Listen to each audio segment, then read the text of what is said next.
2 days ago, I played a recording of my stepdaughter during her father's funeral. You played it publicly? Through the church speakers, everyone heard her. Her children heard her. Father, I changed the memorial video so her voice would play in the middle of it. You changed the file yourself? Yes. Did anyone at the church know? No. The technician thought he was opening the video I had prepared for Richard. In a way, he was. It began with Richard's photographs. Richard at 19, standing beside his first truck. Richard holding Laura when she was a baby. Richard with Emily and Noah at the lake. Then the screen went black, and Laura's voice came through the speakers. Did Laura know she had been recorded? No. Did she know the recording would be played? No. What did the congregation hear? They heard her say that I might have to leave the house. They heard her say that the house belonged to Richard's family. She said that living there for 18 years did not make everything inside it mine. Then she said that if I interfered with the estate, she would ask whether I was still capable of managing my own affairs. Those were her words? Yes. I did not invent them. Where were her children? Sitting behind her. Emily is 16. She had read from Scripture earlier in the service. Noah is 12. He had carried one of Richard's photographs to the memorial table.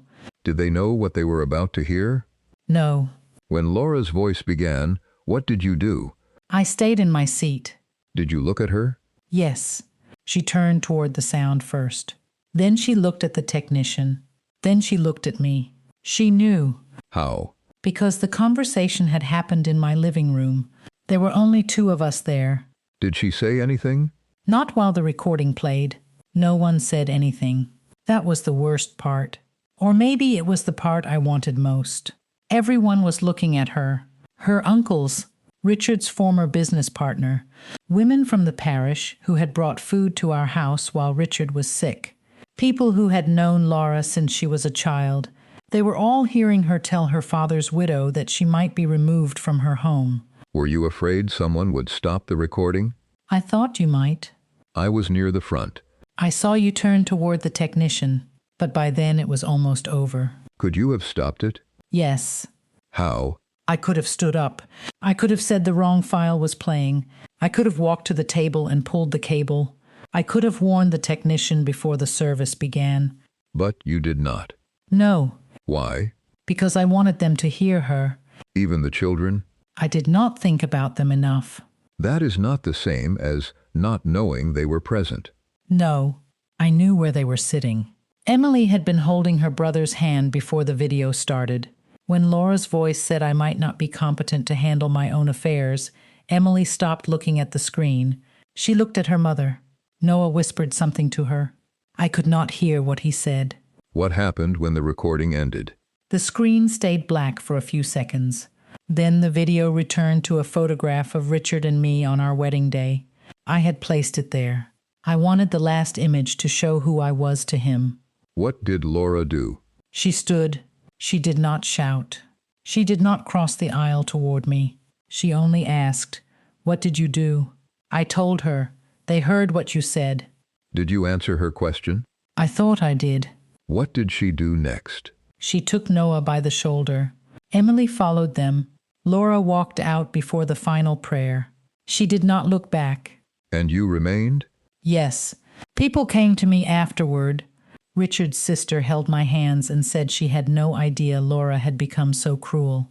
One of his cousins said Richard would never have allowed his daughter to throw me into the street. A woman from the parish said I was brave for refusing to be intimidated. Did you correct any of them? No. Did you tell them there was more to the dispute? I told them Laura had been pressuring me since Richard died. Was that the whole answer? It was the answer I wanted them to have. What happened to the recording after the funeral? Richard's nephew had recorded part of it on his phone. By that evening, it was in the family message group. Someone sent it to Laura's former sister-in-law. Someone else called her a property thief. I saw the messages. Did you ask them to stop sharing it? No. Why not? Because for once, no one was asking me to prove that I belonged. They had chosen my side. Has Laura contacted you since? Not directly. Her attorney sent notice that all communication must go through the office handling Richard's estate. Margaret Sloane called yesterday. She told me not to delete anything from my phone. Is that why you came? Partly. What is the other part? I have not slept since the funeral. Every time I close my eyes, I see Emily looking at her mother. But that is not the only reason. What else? When the recording began, I expected to feel frightened. I expected guilt. I expected to hear Richard's voice in my mind telling me to stop. I felt none of those things. What did you feel? Relief. I sat in the church where my husband's body had been blessed, and I felt relieved that his daughter was being humiliated. What had Laura done that made her humiliation feel like relief to you? She spent 18 years reminding me that I was living in someone else's house. She spent 18 years reminding you that you were living in someone else's house. Not every day. That would almost have been easier. Laura was rarely openly cruel when Richard was in the room. She was careful. She would say something small and let it remain there. Such as? The first Christmas after Richard and I married, I moved a box of decorations from the hallway closet. Nothing important. Old paper ornaments, a broken string of lights, a wreath that had started shedding plastic needles. Laura came in and asked where her mother's things were. I told her I had moved the box to the basement so we could use the shelf. She said, "You mean you moved my mother out of Dad's house?" How old was she? 20. And how long had her mother been dead? 9 years. What did you say? I carried the box back upstairs. I apologized. After that, I asked before moving anything that had belonged to her mother. Did Laura ask you to do that? Not directly. She did not need to. Did Richard intervene? He said Laura was still grieving. He told me not to take it personally. Did you? Of course I did. I had moved into a house where every room contained evidence that another woman had been loved there first. I understood that. I never asked him to remove her photographs. There was one in the hallway near the stairs. Richard, Laura, and her mother at the beach. Laura was 7 or 8. For 18 years, I walked past that photograph every time I went upstairs. Did you want it taken down? Sometimes. I never said so. Why not? Because then I would have become exactly what Laura already suspected I was. A woman trying to replace her mother. Were you? No. I wanted a place of my own beside what had already existed. I did not want to erase anyone. Yet you believed Laura wanted to erase you. Yes. From the beginning? At first, I thought time would help. I thought when Laura married, when she had children, when she saw that Richard and I were still together, she would stop treating our marriage as temporary. She never did. She called the house Dad's house. Not your house. Not the house. Always Dad's house. Did Richard own it before he married you? Yes. Then was the phrase inaccurate. Legally, no. But after 10 years, 12 years, 15 years, it began to feel deliberate. I paid bills there. I chose paint colors. I planted the pear tree in the backyard. I cared for his grandchildren there. I held Richard upright in that bathroom when chemotherapy left him too weak to stand. And still, to Laura, I was someone staying in her father's house. Did Richard ever promise the house would become yours? He said I would be taken care of. Those are not the same words. No. Did he put anything in writing? Not that I saw. Then what did taken care of mean to you? That I would not be forced out after he died. That 18 years would count for something. Count in what way? Father, I did not marry him for the house. I did not say you did. But that is what Laura believed. Or what I believed she believed. Those are also different. Yes. Laura had reasons not to trust me. What reasons? I was the woman who came after her mother. Richard defended me. Sometimes when he should not have. If Laura criticized me, he told her to stop making trouble. If I complained about Laura, he told me she had always been sensitive. He did not solve anything. He moved the discomfort from one room to another. Did he favor you? In arguments, often. How did that affect Laura? It made her believe I could do no wrong. It made me believe she would never see anything I did as right. Was Laura absent while Richard was ill? She was not absent. Earlier you said you cared for him, while she did not have to see the worst of it. That is true. But did she visit? Yes, usually twice a week, more near the end. Did she help? She brought groceries. She arranged 2 of his appointments. She took him to treatment when I was too tired to drive. She sat with him on Sunday afternoons. Then why did you say she was not there? I said she was not there the way I was. That is different. I know. I was there at 3 in the morning. I changed the sheets. I measured medication. I cleaned the bathroom floor. I learned which foods he could keep down. Laura came, stayed a few hours, and went home. To her children? Yes. And her work? Yes. Did her leaving mean she loved him less? No, but I resented that she could leave. Did she know that? I never told her. Did Richard? I told him once. He said, "She has children, Diane." I said, "I have you." He thought I meant it lovingly. I did, but I also meant that there was nowhere else for me to go. You were trapped? Not by him, by the illness, by duty, by fear, by the thought that if I stepped away for even one afternoon, Laura would arrive and prove she could care for him better than I could. Were you competing with her? I would not have called it that then. What would you call it now? Yes, I was competing with his daughter over who knew him best. Did Richard know? I think he felt it. He never named it. He preferred gratitude. If Laura brought soup, he thanked her. If I stayed awake all night, he thanked me. He did not ask why we both needed his gratitude so badly. What happened after he died? Laura arrived 20 minutes after. You remember the time exactly? I looked at the clock because I had been waiting for her. Richard died at 6:14 in the morning. Laura came at 6:34. Emily and Noah were with their father. Laura entered the bedroom and stopped beside the bed. She did not touch me. She did not ask whether I was all right. What did she do? She took her father's hand. Then she asked where his phone was. Was that the first thing she said? No. First she said, "I'm sorry I wasn't here." Then she asked about the phone. Why? She said there were documents and messages she needed to preserve. Did that seem strange to you? It seemed cold. Was it possible she was trying to follow something Richard had told her? I did not know that then. What did you do with the phone? I gave it to her. Richard's phone, not mine. And the financial papers? She did not ask for them that morning. She waited until after the funeral arrangements had begun. 3 days later, she came back with a folder. What kind of folder? A gray expanding file. Richard used to keep tax papers in ones like that. Laura placed it on the dining table and said no money should be moved until the estate accounts were reviewed. Had you tried to move money? I had paid the funeral deposit. Anything else?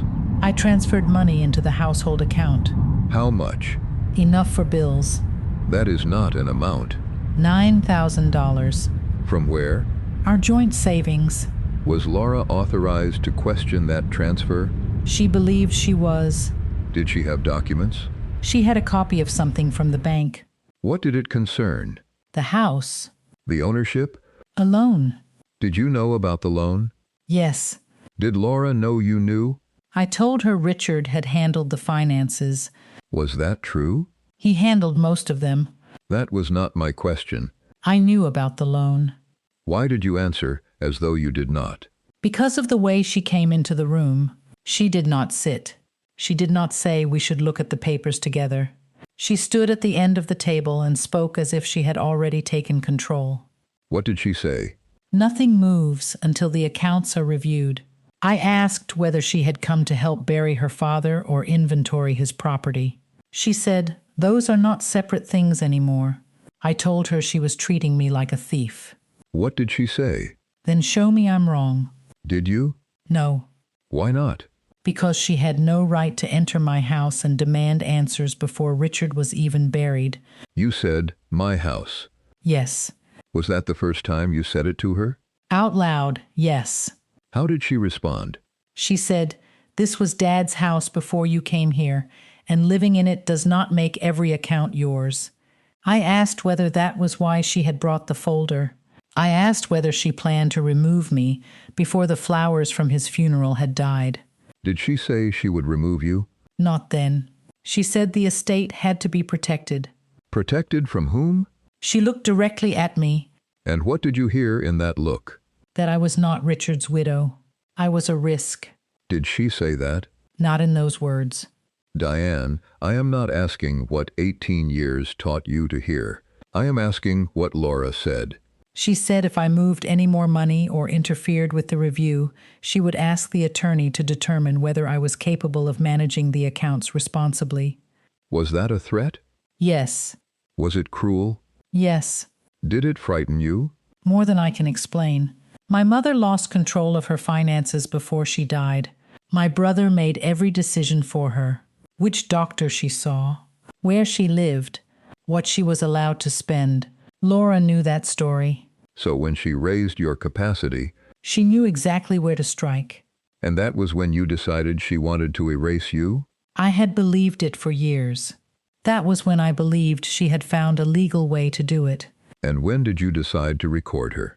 When she opened the gray folder again, I reached into my coat pocket. The phone Richard gave me was already there. The phone Richard gave you was already in your pocket? Yes. Why? I had carried it everywhere since he died. His attorney had asked us to preserve messages and account information. My own phone held passwords, photographs, appointment reminders, everything from the last 2 years. That explains why you had it. It does not explain why you began recording. Laura opened the gray folder again. She took out the bank paper and placed it in front of me. I told her to put it away. She said, "You need to understand that this is not a misunderstanding." I reached into my coat pocket and pressed the record button. Did you tell her? No. How far into the conversation were you? Maybe 30 seconds. So the beginning was not recorded? No. What happened in those first 30 seconds? Laura asked whether I had transferred money after Richard died. I told her I had paid the funeral deposit and moved money for household bills. She asked how much. I said it was none of her business.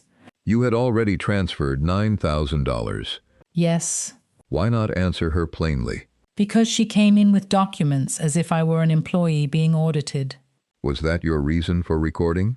I wanted proof of how she was speaking to me. Proof for whom? I had not decided. Yourself? At first, I knew how arguments with Laura ended. She would say something cutting. Later, she would repeat it in a calmer voice and claim I had misunderstood. Richard would ask us both to let it go. This time, Richard was not there to hear either version. So you wanted a record? Yes. Of the entire conversation? Of what she was doing to me. Those are not necessarily the same thing. I know that now. Laura continued going through the folder. She said the estate accounts would be reviewed. She said the house could not be treated as if nothing had changed. I asked what she meant by that. She said there were obligations attached to it. Did she explain the obligations? She referred to the loan. The one you already knew about? Yes. Did you admit that to her? Not clearly. I said Richard had handled the paperwork. Why avoid saying you knew? Because once I admitted that, she would have asked more questions.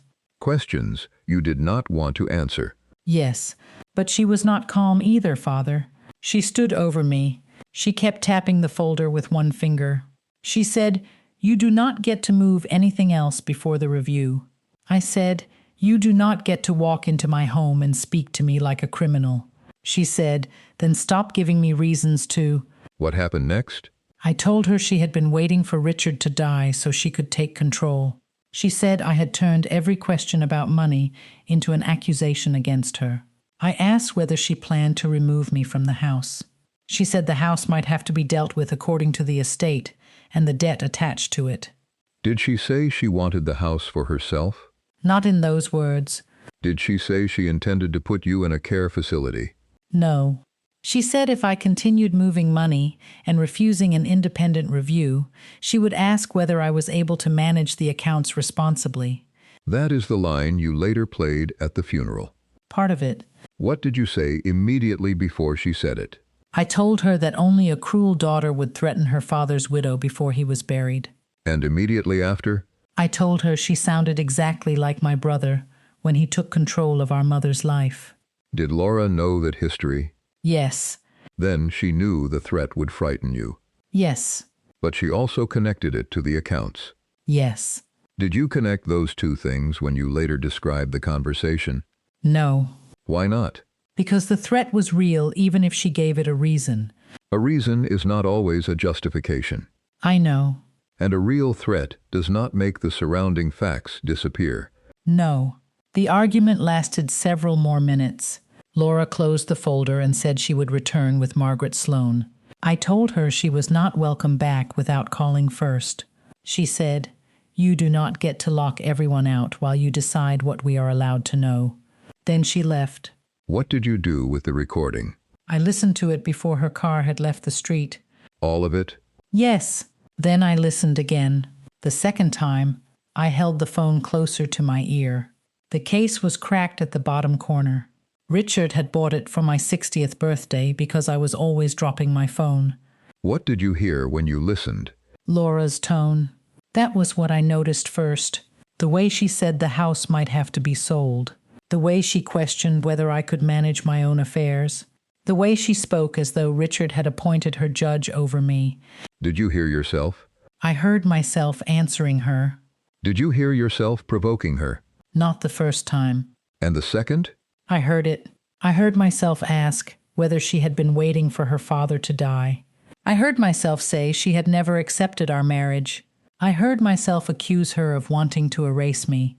What did you do then? I stopped the recording. Why? Because I did not want to hear my own voice. Did you send the recording to Margaret Sloane? No. Why not? Margaret would have asked for the whole conversation. Would that have been a problem? It would have made the situation less clear. Less clear or less favorable to you? Less favorable. What did you do instead? I opened the email from the church. The parish office had asked me to send the memorial video by Thursday afternoon. I had already chosen most of the photographs. Richard beside his first service van, Laura on his shoulders when she was little, Emily holding a fishing pole, while Richard untangled the line, Noah asleep against his chest. Our wedding photograph. Was Laura involved in choosing them? She had sent me a folder of family pictures. She asked me to include several of her mother. Did you? 2. Why only 2? It was Richard's memorial, not hers. Was that the only reason? No. I did not want the video to make my marriage look like the last chapter after the important story had already ended. So even before the recording, the memorial had become a question of position. Yes. I worked on the video that night. I placed Richard's childhood photographs first, then his business, then Laura, then the grandchildren, then me. Where did you place the recording? After the photograph of Richard with Emily and Noah. Why there? Because Laura would be watching her children on the screen. Did you think about what they would hear next? I told myself they were old enough to know how their mother behaved. Emily was 16. Yes. Noah was 12. Yes. Did Richard ever ask you to teach them that lesson at his funeral? No. How did you put the recording into the video? I used a simple editing program. I had used it before to trim family videos. Trim? Yes. What did you do to this recording? I prepared the part I wanted the family to hear. That is not an answer. I chose the section that showed the threat. Did you alter Laura's voice? No. Did you add words? No. Did you remove words? Father. Did you? I arranged the recording so the point would be clear. We will return to that. I saved the original memorial video. Then I saved another file with almost the same name. The first was called Richard Memorial Final. The second was Richard Memorial Final 2. I sent the second one to the church. Did the technician ask what had changed? He asked whether it was the final version. I said yes. Was that true? It was the version I intended him to play. That was not my question. No, it was not true. When did you send it? Thursday afternoon. The day before the funeral. Yes. Did you reconsider that night? Several times. At 1:20 in the morning, I opened the email and nearly sent the original video. At 3 o'clock, I listened to Laura again. By sunrise, I had convinced myself the recording was the only way to prevent her from controlling the story after Richard died. Did you call her? No. Did you call Margaret? No. Did you ask me to postpone the video? No. How many private choices did you refuse before choosing a public one? More than I admitted to myself. Tell me about the morning of the funeral. I arrived before 10. The church smelled of furniture polish and lilies. Emily was practicing the reading you had given her. Noah carried Richard's framed photograph with both hands. Laura stood near the front, speaking to the funeral director. She looked tired, not angry. For a moment, I thought I had misjudged everything. Did you remove the file then? No. I checked with the technician. He told me the video was loaded. What did you say? Please make sure the sound is high enough. Why? Because I did not want anyone to miss a word. What time did the memorial video begin? About 11:42. Laura had just finished speaking about Richard. She said he avoided conflict because he believed time softened everything. She said sometimes time only buried what people were afraid to face. What did you think when she said that? I thought she was speaking about me. Was she? I do not know. Then what happened? The lights dimmed. Richard's photographs appeared. I watched the clock on the side wall. I knew exactly how long it would take to reach the photograph of him with Emily and Noah. Could you still have stopped it? Yes. When the photograph appeared, I could have stood up. I could have said there had been a mistake. I could have walked to the technician. Did you? No. The photograph faded. The screen turned black. Then Laura's voice filled the church. The first sentence was quiet. Most people leaned forward because they thought it was part of Richard's memorial. Laura said, "You may not be able to stay in the house." Then came my voice. I had left only a few words of it. "After 18 years?" Laura answered, 18 years does not make every account yours." The room changed then. I could feel it. What do you mean? People understood that they were not hearing a memory of Richard. They were hearing an argument. I saw Richard's sister turn toward Laura. His former business partner stopped looking at the screen. Emily lowered the program in her lap. Noah looked at his mother as if he was waiting for her to explain why her voice was coming through the church speakers. And Laura? She froze. Her hand was still resting on the edge of the pew. For 1 second, she looked toward the technician. Then she looked at me. Did you look away? No. Why? I wanted her to know it was me. You wanted responsibility? Not responsibility. Power. I wanted her to understand that this time she could not control what everyone heard. Continue.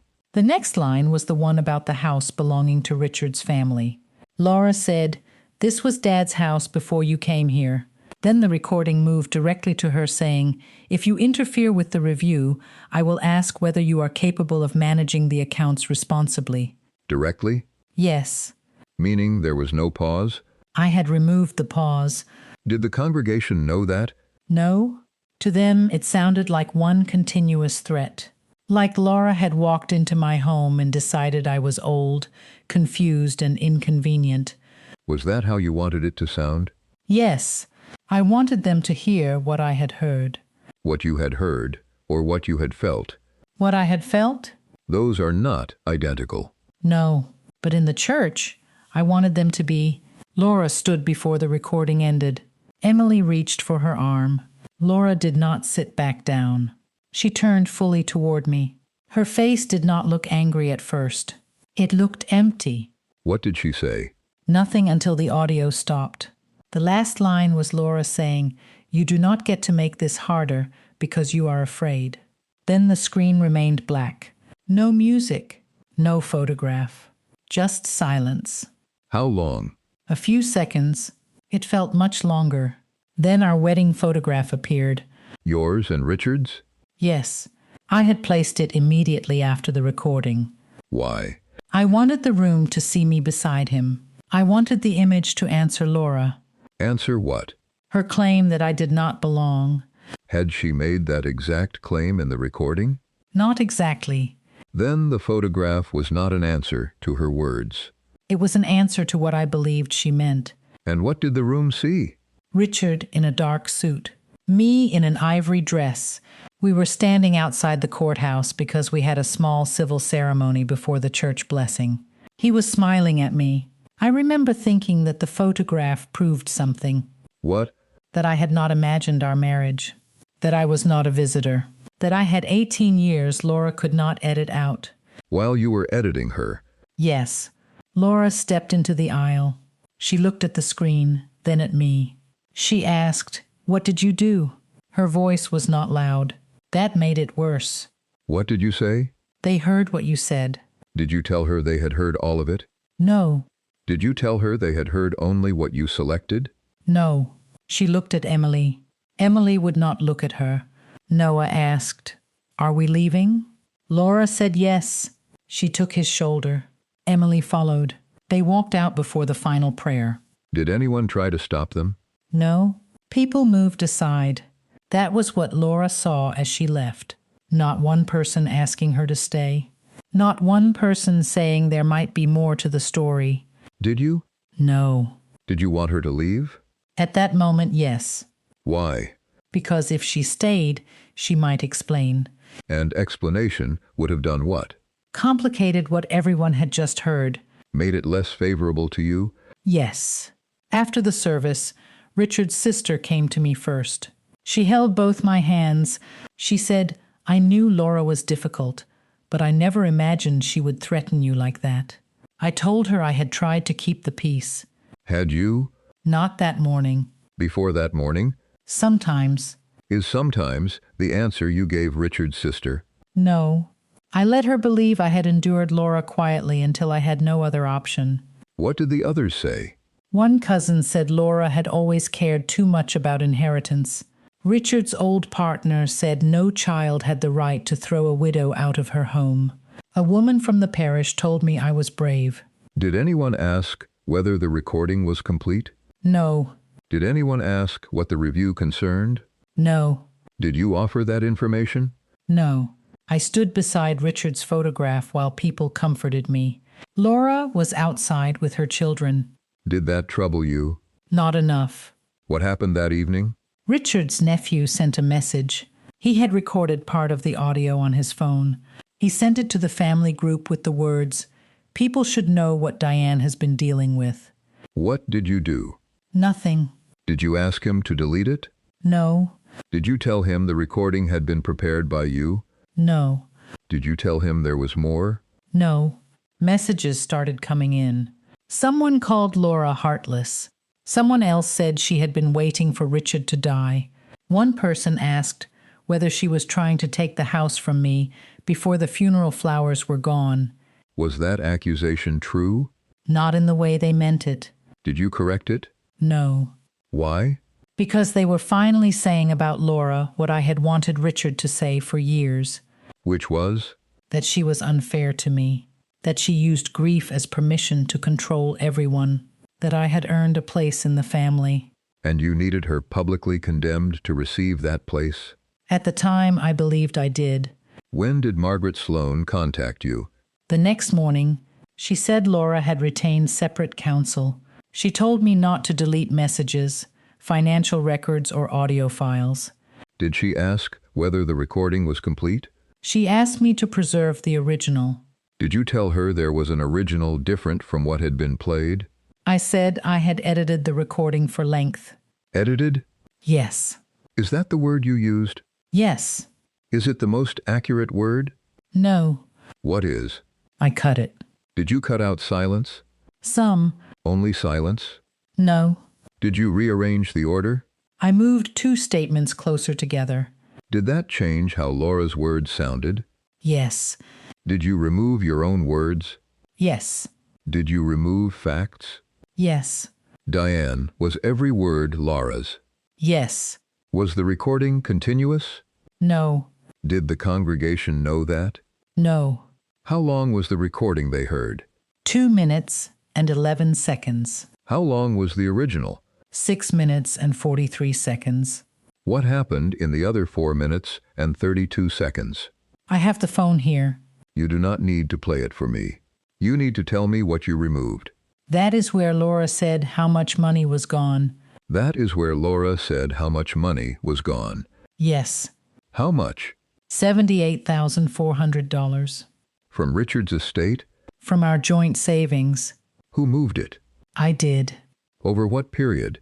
14 months, from January of 2025 until March of this year. Why? At first, I told myself I needed somewhere for my mind to go. Go where? Away from Richard's illness, away from medication schedules and test results, away from lying beside him at night and listening to his breathing because I was afraid it might stop. What did you do? I began gambling online again. Again?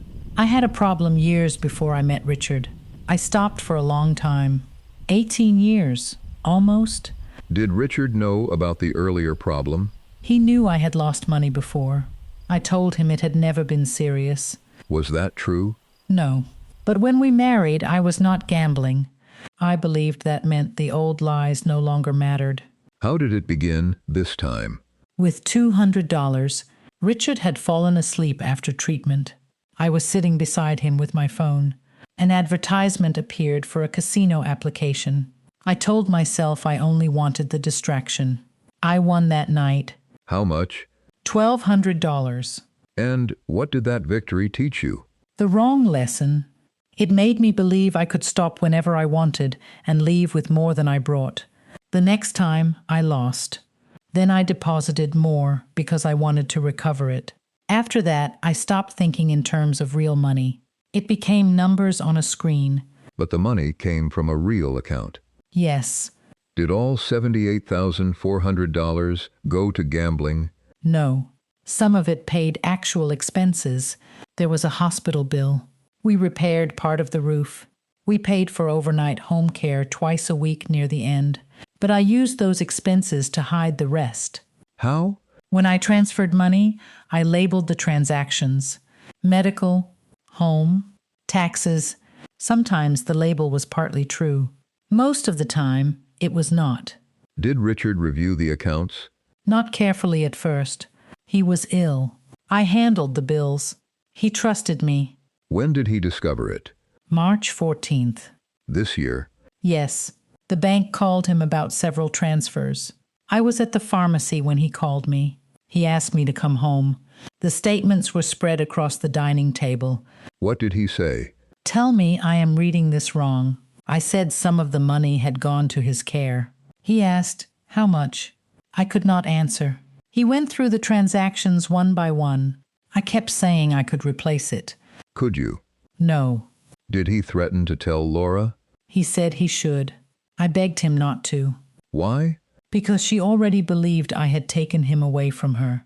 If she knew I had taken money too, there would be nothing left of me in her eyes. Was protecting your image the only reason? No. I was afraid he would leave me. He was dying. I know. That made the fear worse. I thought he might change his will. I thought he might ask Laura to remove me from the house before he died. What did Richard do? He covered it. How? He opened a loan against the house. When? April 8th. Did you sign the documents? Yes.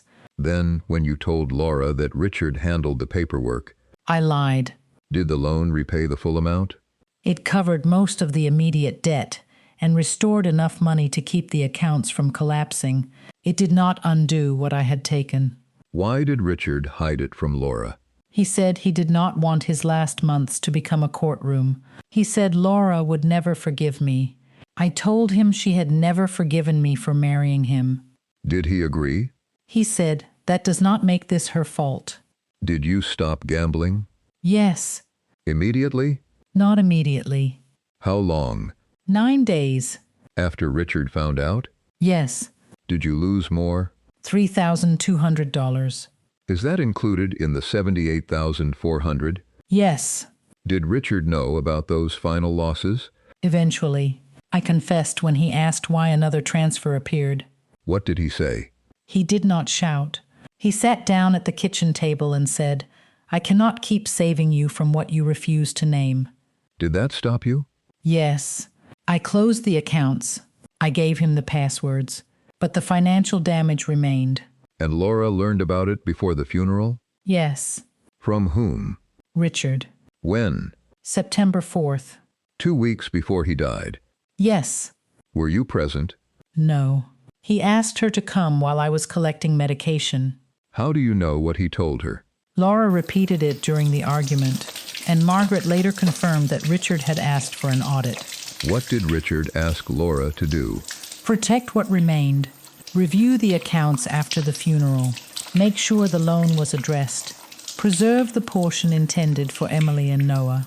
Did he tell her to remove you from the house? Not exactly. What did he say? That the house might need to be sold. That no promise should be made until the debts were known. Did he ask Laura to make the dispute public? No. He told her not to create a scene at the church. And who created the scene? I did. What exactly did you remove from the recording? Laura saying the amount. Her saying the word gambling. Her saying Richard had used the house to cover my losses. Her saying the money remaining was supposed to protect Emily and Noah. Her saying her father had asked for an audit. What else? My questions. Which questions? I asked whether she had been waiting for Richard to die. I asked whether she was pleased that he finally trusted her more than me. I said she had always hated that he chose me. Did those statements affect her tone? Yes. Did you remove anything favorable to Laura? She said she did not want me homeless. You removed that? Yes. What did she actually say about your living situation? She said, I am not trying to put you on the street, Diane, but I will not promise you a house the estate may not be able to keep. And what did the congregation hear? You may not be able to stay in the house. Did you remove her reason for questioning your ability to manage the accounts? Yes. What was her stated reason? That I had transferred $9,000 after Richard died, despite knowing an audit was coming. Did you tell her why? I said it was for household bills. Was all of it? No. Where did the rest go? Into a separate account. Why? I wanted money Laura could not freeze. Was that account yours alone? Yes. Then, even after Richard died, you were still trying to control what could be found. Yes. Did Laura's threat about your capacity remain cruel? Yes. Did her cruelty erase the facts she was responding to? No. Why did you cut the number? Because numbers change people's sympathy. Explain. A frightened widow moved money sounds forgivable. A woman gambled away $78,400 while her husband was dying does not. Which description was true? Both. Which one did you allow the family to hear? Only the first.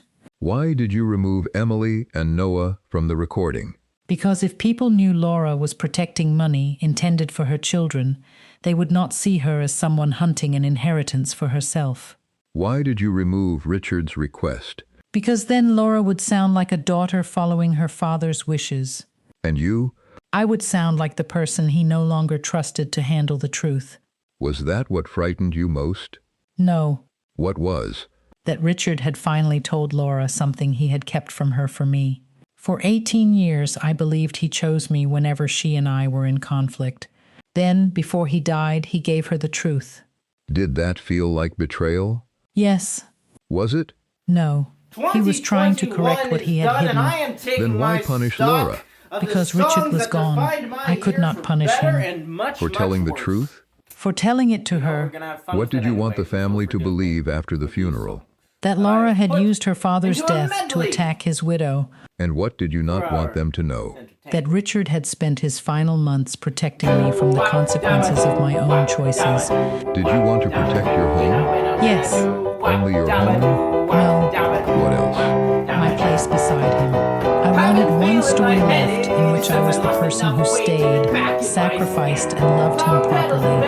And Laura? I wanted her to become the daughter who arrived after his death to collect what remained. Was that true? Not completely. Was it true enough for you? It was the version I needed. Why? Because if Laura had a rightful place in Richard's final wishes, then I was not the only person entitled to speak for him. You wanted your whole life considered before anyone judged you. Yes. Why did you deny Laura the same mercy? Because I did not believe I owed her mercy. You did not believe you owed Laura mercy. No. Yet you came here asking for it. From God? Only from God?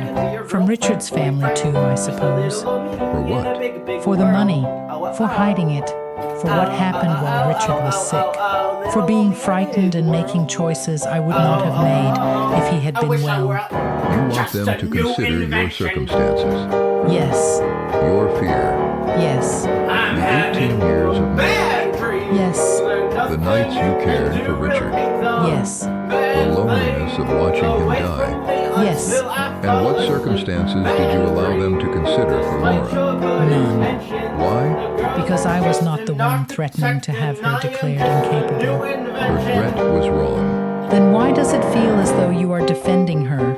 I am not defending the threat. I am asking whether her wrongdoing gave you permission to remove every fact that made her understandable. I thought understanding her would excuse her.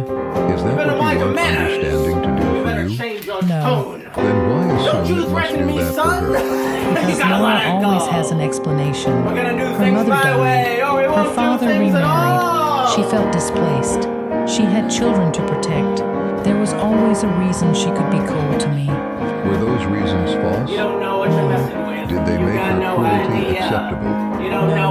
Then perhaps explanation and excuse are not the same thing. I know that when you say it, Did you know it when you cut the recording? I did not want to know it.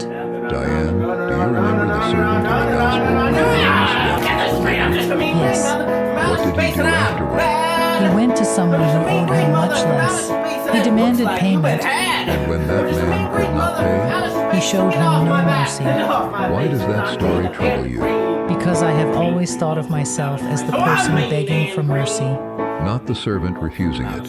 No, I was the wife who stayed, the woman who cared for a dying man, the one Laura never accepted. I believe those things placed me on the side of the person who had suffered.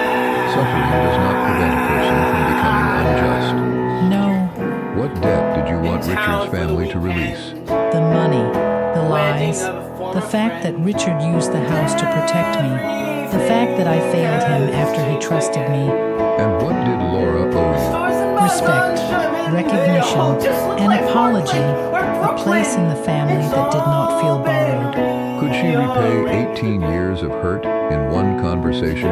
No, Yet you demanded payment at the funeral. I did not think of it that way. You brought her worst words before everyone who knew her. Yes, You removed her reasons. yes, You removed your own wrongdoing. yes, You allowed the family to judge her with information you had selected, yes, while asking that your own life be judged with every detail included. yes, Is that mercy? no, What is it? privilege. Explain. I wanted my pain to count more than hers. I wanted my history to explain everything I had done. I wanted her history to explain nothing. Did you believe Laura deserved punishment? Yes, From whom? from the family, from Richard's friends, from her children perhaps. Her children? I did not say that to myself, but I placed them where they would hear it. I placed the recording after their photograph with Richard. I knew Emily would understand enough. I knew Noah would understand that his mother was being accused, Why involve them? because they were part of Laura's place in Richard's life. And hurting that place strengthened yours? Yes, Is that what Richard asked of you? no, Is it what love required? no. Then do not call it love. I called it defending our marriage. Was your marriage in danger? Richard was dead. Then what were you defending?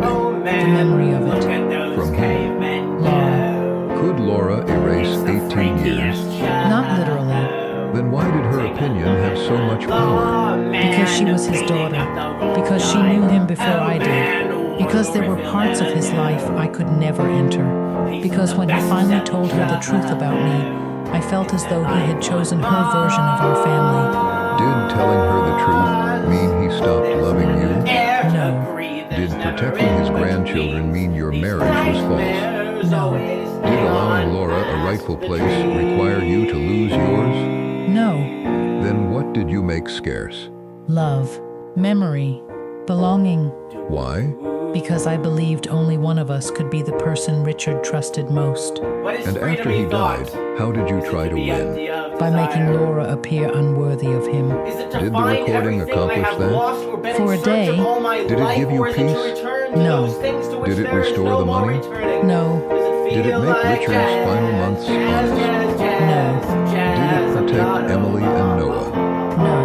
What did it do? It made other people carry my anger. And now? Now they are repeating a lie I created with true words. What lie? That Laura came only for the house. That she invented the danger. That Richard trusted me completely until the end. That I was only a widow being attacked. Can you undo what they heard? No. Can you control what Laura believes about you? No. Can you require her to forgive you?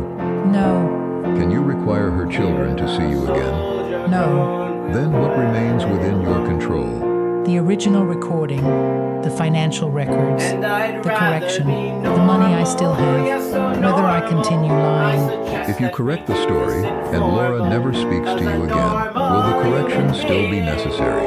Yes. If the house must be sold, will the debt still be yours? Yes. If her threat remains wrong, will your public punishment still be wrong? Yes. Mercy does not mean pretending Laura caused no harm. I understand. It means you stop asking to be seen as a whole person while reducing her to 2 minutes and 11 seconds. Yes. What did you turn the funeral into? A trial. Who chose the evidence? I did. Who removed the context? I did. Who invited the congregation to judge? I did. And who benefited from the verdict? I did. Then repentance cannot begin by undoing what cannot be undone. No? It begins with what you are still able to return. The truth. What else? The money. The house, if that is what it costs. Laura's name. Her right to decide whether I remain in her life. Are you prepared to do that? I am prepared to say I should. That was not my question. No, Father. I am not prepared. Then we should speak about the cost before you mistake intention for repentance. We should speak about the cost before you mistake intention for repentance. I know the recording has to be corrected. Corrected how? I will tell the family that what they heard was incomplete. Incomplete? Cut. I will tell them I cut it. Who will receive that correction? Richard's sister, his cousins, his former business partner, the people in the family message group. Anyone I know received the recording. And the parish? I will give the church a written statement. I will say the memorial file was changed without the technician's knowledge. I will ask that the edited recording not be shared again. Will you say why Laura was questioning the accounts? Yes. Say what you will write. I will write that Laura did not invent the missing money. She did not invent the loan against the house. Richard asked her to help review the estate. She was trying to protect what remained for Emily and Noah. I removed those facts. Will you also write that Laura's threat was acceptable? No. Why not? Because it was not. I can tell the truth about what I did without pretending she did nothing wrong. Good. I will say that she threatened to question my ability to manage my affairs. I will say it frightened me, but I will also say that I used that threat to hide the conduct she was responding to. Will you call her a property thief? No. Will you allow others to keep calling her that without correcting them? No. What if they accuse you of changing your story because you are afraid of legal consequences? They may be right that I am afraid. That was not the question. I will correct it anyway. Even if they stop comforting you? Yes. Even if they decide Laura was not the only cruel person in the church that day? Yes. What will you do with the original recording? Give it to Margaret Sloan. A copy? The phone itself. Will you keep another copy? I want to. Why? Because it contains proof that Laura threatened me. Does Margaret's office need the original to preserve that proof? Yes. Then why do you need a private copy? In case the family turns against me. So you can play it again? No. So you can threaten to? I had not thought that far. You recorded Laura to gain power over what could be proved. You edited her to gain power over what could be believed. If you keep a private copy, what are you refusing to surrender? Control. Will you keep one? No. What else is on the phone? Messages from Richard. Photographs. Medical reminders. Passwords to some of the accounts. Can the necessary personal material be preserved through the proper process? Margaret can arrange that. Then the sentimental history of the device does not make the evidence yours to control. Richard gave me that phone for my 60th birthday. He chose the case because I dropped my old one constantly. The corner cracked a month after he gave it to me. He laughed and said the case had failed its only purpose. Does that memory change what the phone contains now? No. Will you give it up? Yes. Let us speak about the money. I have the life insurance.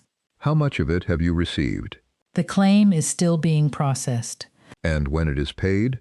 I will place the money into an account controlled through the estate process. All of it? Father, You took $78,400. The insurance does not exist to protect you from every consequence. I am asking what you intend to return. as much as the audit determines I owe. Who will determine that? An independent accountant. Not you? No. I have already proved what happens when I decide which expenses count. What records will the accountant receive? Every joint account statement from January 2025 through Richard's death, the transfers to the gambling platforms, the hospital bills, the home care invoices, the roof repair, the tax payments, the separate account where I moved part of the $9,000. Any closed gambling accounts? Yes. Any accounts under another email address? 2. Were those included when you first calculated $78,400? Yes. Are there any other losses not included? No. Are you certain? I am certain of the amount that left our accounts. I am not certain what additional costs the estate incurred because of the loan. Then those must also be examined. Yes. If the insurance is insufficient, I will sell what I own. what do you own separately? My car. Some jewelry. A retirement account from the dental office. You may need legal and financial guidance before disposing of assets. I understand. Guidance is not the same as finding a way to preserve everything for yourself. No. And the house? The loan has to be paid. Does that mean the house must be sold? Margaret said it may. What do you want? To remain there. Why? It is my home. We have already spoken about that answer. Because Richard died there. Because his clothes are still in the closet. Because the mark from his wheelchair is still on the bedroom doorframe. Because leaving feels like admitting Laura was right that I was only passing through. Would selling the house erase your marriage? No. Would keeping it make your use of the money honest? No. Would the grandchildren lose something if the estate preserved the house for your reassurance? Possibly. Then, what are you willing to do? I will not fight a sale that is necessary to pay the loan and restore the estate. Will you leave when required? Yes. Will you demand the right to remain for the rest of your life? No. Will you ask Laura to surrender the children's share so you can stay? No. Will you tell the family that selling the house is Laura's decision? No. Whose choices placed the house at risk? Mine. And Richard's. Explain his part without using it to reduce yours. He chose to hide the losses. He chose the loan. He chose not to tell Laura until near the end. But he made those choices because I had already taken the money and begged him to protect me. What about Laura? I will not ask her to withdraw any complaint. Will you ask her to keep the financial records private? No. Will you ask her to tell the family that she forgives you? No. Will you send her a letter? I want to. Has she agreed to receive one? No. Her attorney said all communication must go through the office. Then, what will you do? Give Margaret the factual correction. If Laura chooses to read it, she can. I will not send a second version through Richard's sister. Or Emily? No. Or Noah? No. Will you send gifts to the children? Not without Laura's permission. Will you ask them to remember how you cared for their grandfather? No. Why not? Because caring for Richard does not give me a claim on them. And if Laura never permits contact? I will respect it. Do you mean accept it without pain? No. I mean, obey the boundary even while it hurts. What are you hoping restitution will purchase? A chance to explain. That is not yours to purchase. I know. What else? I want Laura to say that I was not only a thief. Are you only a thief? No. Then why do you need her to confirm it? Because she is Richard's daughter. And if she never gives you that sentence? The money still belongs to the estate. The full recording still belongs in the file. The correction still has to be sent. The house may still have to be sold. Then do not attach obedience to the answer you hope to receive. I will try not to. What will you do after leaving here? I will call an attorney for myself. I will tell the attorney I intend to preserve every record and cooperate with the estate audit. I will not ask how to hide the gambling accounts.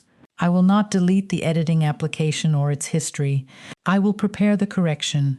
I will gather the statements, the loan documents, and the insurance papers. When will you meet Margaret? She offered an appointment the day after tomorrow. Will you go if Laura is not there? Yes. If Laura refuses your personal message? Yes. If the house is placed for sale? Yes. If the audit finds you owe more than $78,400? Yes. If correcting the story costs you the family's sympathy? Yes. Are you prepared? No. Then what are you? Responsible. Those are not always the same. No. But responsibility does not wait for me to feel ready. What will you hand over first? The phone. Why first? Because as long as it remains with me, I am still the person deciding which version can be heard. And what will you ask in return? Nothing. Nothing from Laura? Nothing. Nothing from her children? Nothing. Nothing from Richard's family? Nothing. Then say what you are choosing.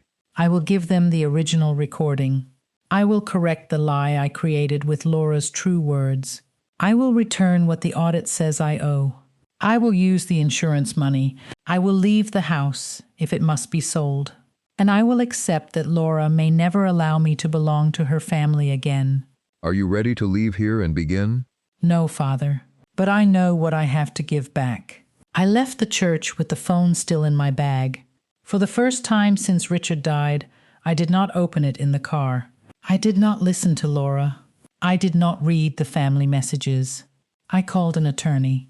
I told him I needed help preserving evidence, cooperating with the estate, and correcting a statement I had made publicly. He asked whether I had altered the recording.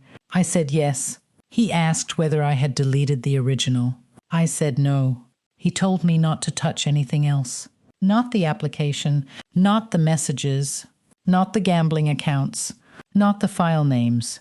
I spent the next day gathering records, the joint account statements, the transfers, the hospital invoices, the home care bills, the roof repair, the loan documents, the insurance papers, the separate account where I had moved part of the $9,000. I also wrote the correction. The first version sounded like an apology. It described how frightened I had been. It explained my mother and my brother. It explained the 18 years in Richard's house.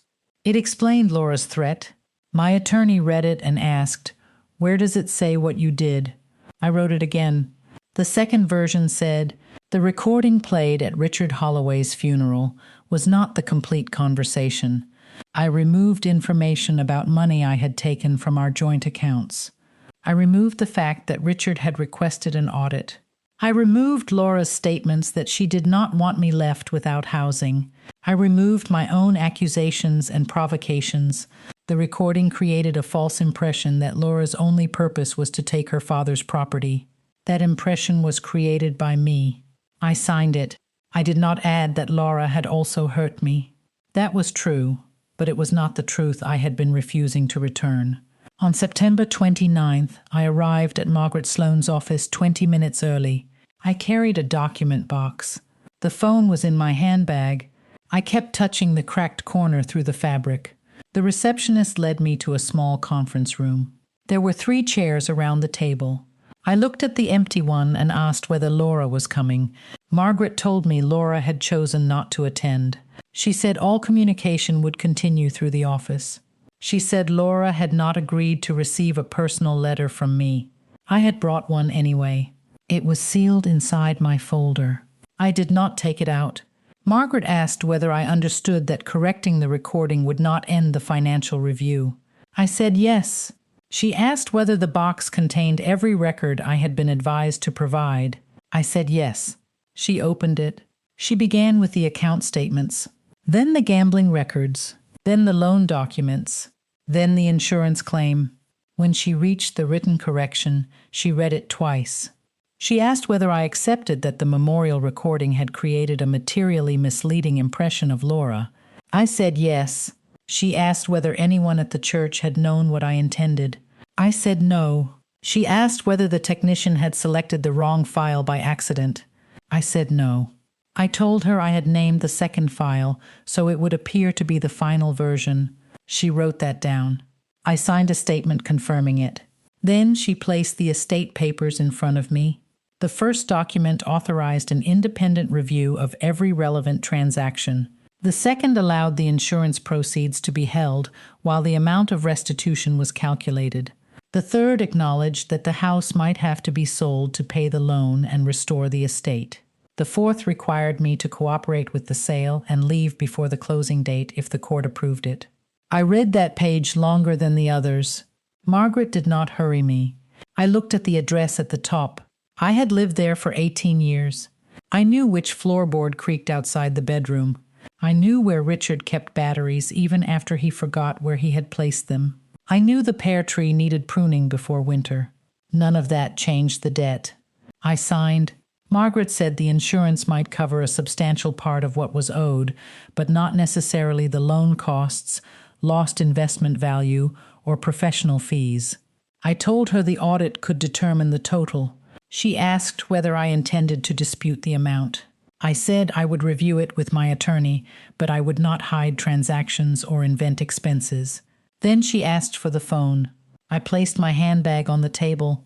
I took it out slowly. The wine-colored case looked darker under the office lights. The lower corner was still split. I turned the screen on. There were missed calls, messages from Richard's sister, a notification from the insurance company, the editing application, and one old voicemail from Richard. September 3rd, 1 minute and 8 seconds. I had listened to it once. I had avoided it since his death. Margaret asked whether the voicemail was relevant to the estate. I told her it did not change the will. It did not promise me the house. It did not accuse Laura, but it concerned the conflict. She asked whether I wanted it preserved with the other files. I opened it. Richard's voice was weak. He said he had hidden too much because he believed delay was kindness. He said he had protected me from Laura, and Laura from the truth, until neither of us trusted the other. He said, "Diane, do not turn loving me into a contest with my daughter." He said the house was not proof of who had mattered more. He said Laura was his daughter. I was his wife. One love did not cancel the other. Then he apologized for leaving us with decisions he had been afraid to face. The message ended. Margaret did not tell me Richard had forgiven me. She did not say he had chosen Laura. She asked whether I wanted the voicemail included in the preserved data. I said yes. I did not send it to the family. I did not play it as another piece of evidence. I did not use Richard's final words to ask anyone to see me differently. Margaret placed a clear evidence bag on the table. I almost told her the phone had been Richard's birthday gift to me. I almost explained the cracked case. I almost asked whether I could keep the device after the files were copied. Then I remembered what Father Matthew had asked, whether the truth still belonged to Laura if she never forgave me. I closed the screen. I gave Margaret the phone. She placed it inside the bag and sealed it. I signed across the evidence label. The personal letter to Laura remained in my folder. I asked Margaret whether I should leave it. She said Laura had not agreed to receive it. I put it back in the box. I did not ask her to try again. I did not ask about Emily. I did not ask about Noah. I did not ask whether Laura had listened to the full recording.